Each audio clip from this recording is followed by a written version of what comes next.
Welcome back to one of these long pass, y'all. What's going on? My office got stolen from me, from my baby. It's his room now, so I'm stuck in my room. There's not a lot of space in here. Everything is completely unorganized, but that's not what you're here for. You're here to talk motocross. Yes, motocross season is here. Supercross is over. Some things I want to talk about today. I don't know if you can see it on my screen. Eli Tomac, ouch. Well, obviously we want to talk about Hayden Deegan the Jett because everybody else is, so I gotta give my 2 cents. So look, I want to talk about Chase Sexton, because hear me out. I don't know much about motocross, if I'm being honest. I've always watched Supercross. I've watched motocross here and there. I honestly don't have the attention span for it, but I'm turning a new leaf because I've heard that I'm missing out if I don't watch motocross. And I know people like Chase Sexton have multiple championships. I'm pretty sure I looked it up the other day. I'll have to fact check myself because this brain only holds so much information. But look, I didn't watch the whole race. I watched tidbits. Chase Sexton fell. I know everybody falls, but it's like it's his new name. What is he doing? I don't know. Is he just too fast for the bike? Well, it's hard to say. He's been on like 6 different bikes. Apparently, he's tested a Yamaha, and their spot's open. What's gonna happen? We don't know. Don't care. I do know that in the headspace from the interviews I've seen, I think Chase Sexton is about ready to throw in the towel. Yep. I don't know. I don't care. Yeah. Fans won't be able to get I'll go to race you. MXGP.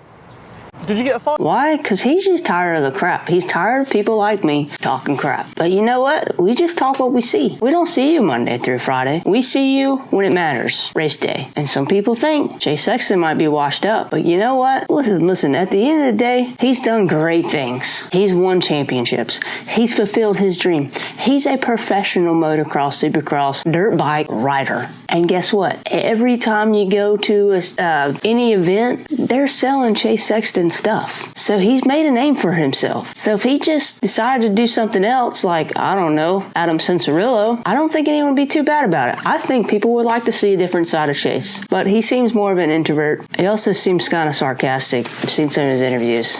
But I think he's just over all the talk and he wants to shut it up. But man, you're not shutting it up doing that. And I'm not saying he should quit. I'm just saying he's got to fix it. Listen, when I went to Utah and watched the Supercross, there were some random people sitting in front of me. And we said the same thing. I don't know these people from Adam. But guess what we talked about? There he goes. That's what we talked about. Chase, give us something to talk about. Shut us up, please. That's why Hayden Deegan was in front of Chase Sexton. And I was like, why? Why is Hayden Deegan in front of Chase Sexton? What is going on? Why? And then I saw the clip where he fell. Because Chase Sexton was catching back up. If there would have been a couple more laps, he probably would have passed Hayden Deegan. But he didn't. He didn't hit his marks. Maybe he just needs to slow down and hit his marks. Please. Alright, I gotta go turn the TV on or something. I'll be right back.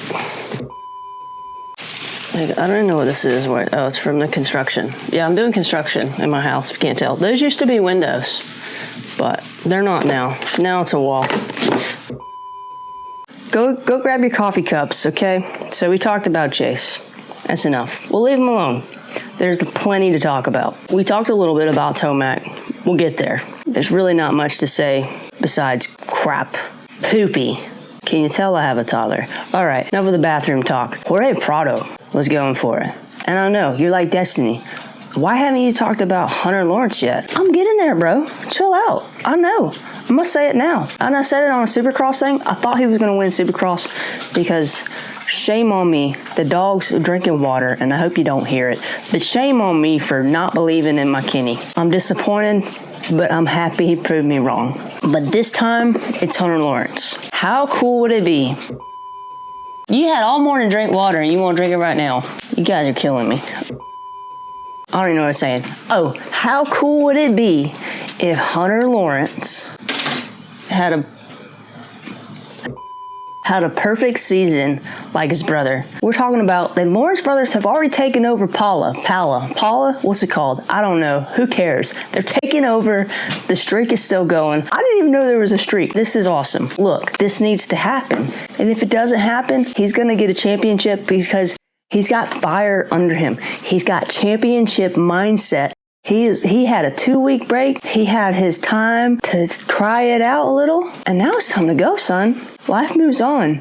And if anyone can move on and get over something, a hardship or whatever you want to name it, it's Hunter Lawrence. And it's his time, man. Yes, we are all talking about Jett, the Jetson, the superstar.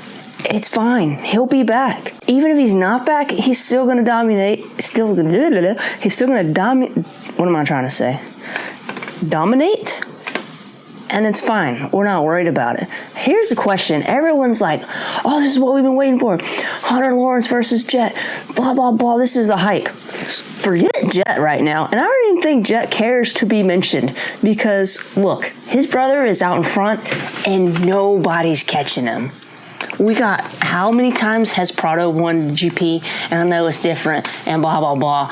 And if you have more time. But Hunter was gone. Hunter had the same championship mindset. Hunter replayed him falling over and over again, probably in Supercross. And by God, he ain't doing it again. I've never even watched the whole motocross season. And you know me, we'll see if we get through the whole thing. But I'm going to talk while I have a chance to talk. And I'm talking, and Hunter's going to do the walking. I'm telling you. I already got my money on Hunter.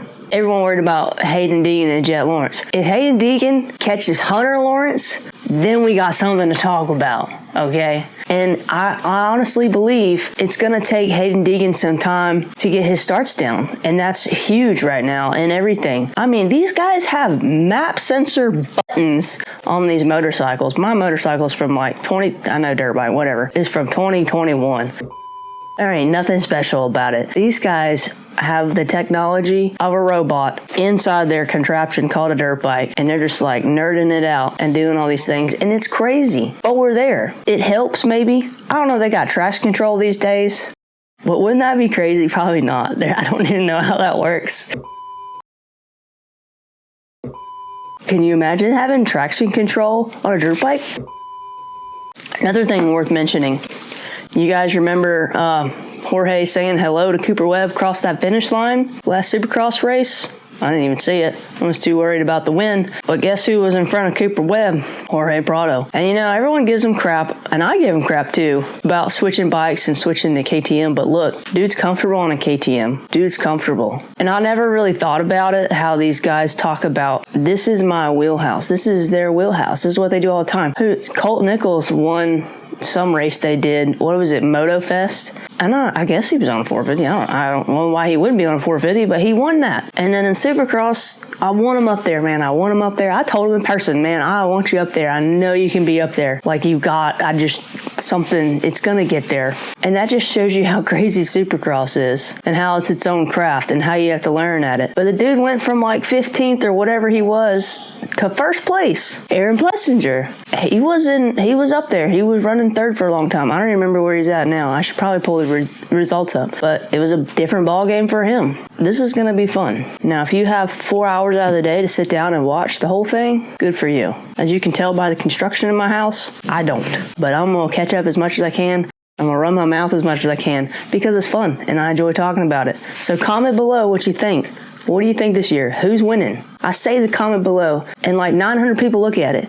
And they're like, nah. I mean, some people aren't signed in, and I get it. But look, do the things. This is my commercial. Help me be motivated to keep doing this. But look, I can't do it without your support. So please support me. All right, campaign over.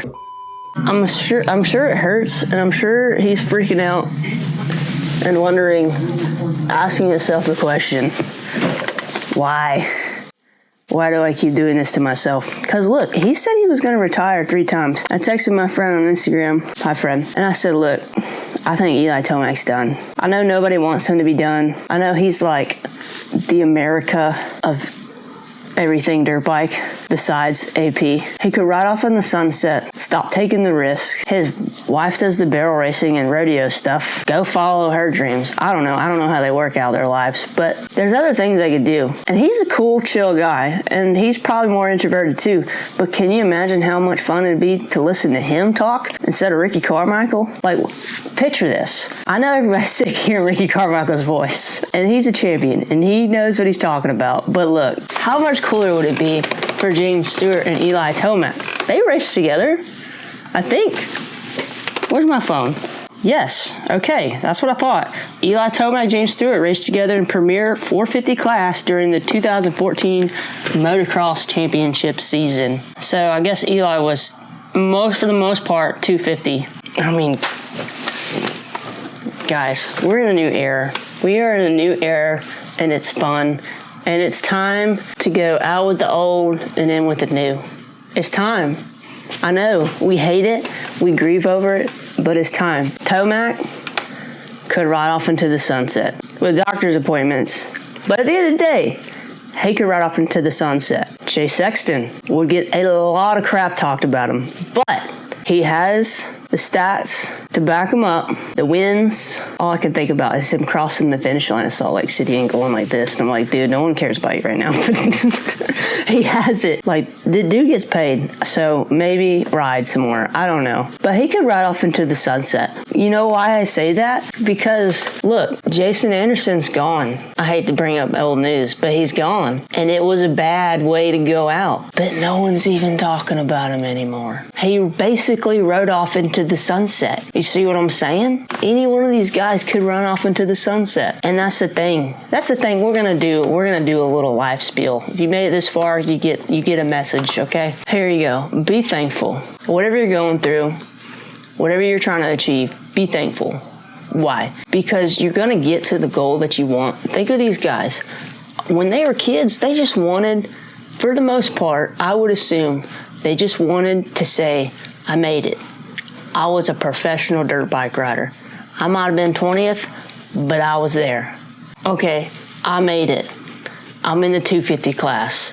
I just want to get to the 450 class. Okay, I'm in the 450 class. I just want to win some races. Okay, I won some races. I just want to win a championship. Okay, I won a championship. I just want to defend my title. Okay, I defended my title. I just want to beat records. Where does it stop? Oh, I got this car. Now I want this car.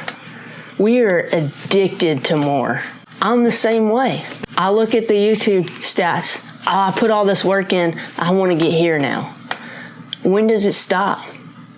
It shouldn't stop because we should always progress to be better. But when that becomes what you're chasing, and you forget about everything else in life, and you forget where you came from, and you forget what you have, and you forget to take a time to pause and be thankful for what you have, you're missing it, man. And all that doesn't matter. So look, before you want more and more and more, know you're susceptible to wanting more. It's okay to ride off into the sunset, because after the sunset's a new day. You know what I'm saying? So we'll end on this. There's a lot more we can talk about, but I know ain't no one gonna watch a long video. We're gonna end with this, guys. Colossians 2:7. Rooted and built up in Him, strengthened in faith as you were taught, and overflow with thankfulness. All those things I talked about, they lead to hopelessness. They lead to striving. They lead to burnout. But when you put your faith in something bigger than yourself, and I know I'm talking to people from a bunch of different backgrounds if you even made it this far in the video, but test it out. Science says being grateful does all these chemical things and helps you be happy and blah, blah, blah, in any circumstance. Okay, look, first off, joy is different from happiness. So we're searching for joy because happiness is fleeting. Joy is being okay no matter the circumstance. Look, you ever think that it was designed that way? It just happened all these chemicals magically just happen? What if it was designed by an infinite wisdom that you don't quite understand? And what if that infinite wisdom designed it in such a way because he loves you? So why don't you just try it? Why don't you try his way? Why don't you get rooted in faith? What is faith? Faith is having hope that there's purpose. Faith is taking that step when you don't really know what's going to happen. Faith is believing when everything that's fighting against you says that you shouldn't believe, says that you're not enough, says that there's no reason, there's no purpose, there's nothing. No, man. There ain't no reason to be chasing more, but there's things to live for, and there's missions to complete, and there's a purpose on your life. And I really wasn't planning on doing this, but I'm doing it now. Because the more I talk about it and the more I see these guys chasing these things, where does it end? What are you chasing? Is it time to stop? There's a still small voice that you think is in your mind and you think it's you, but it's not. Start listening to the difference, the different tone, the feeling that you have. It's different. It's calming. It's peaceful. It's not of this world. It's not of chaos. These guys in racing talk about meditation, right? They talk about how meditation, visualization, gets them in a place where they believe. It's because they're finally believing that still small voice that says, I made you for more. This is just a piece of it. The moral of the story is, it's going to be a fun season. These guys are going to chase their dreams. And we're going to sit on the sidelines and we're going to watch. And we're going to be entertained. And we're going to have something to talk about. And it's only round one. And it's only round one of your life, depending on how you choose to look at it. So let's get ready for the next race. Thanks for tuning in. Sorry I got so serious. But if you made it this far, it's for a reason. Trust that. See you guys at the next race, next episode. It's only up from here. Bye.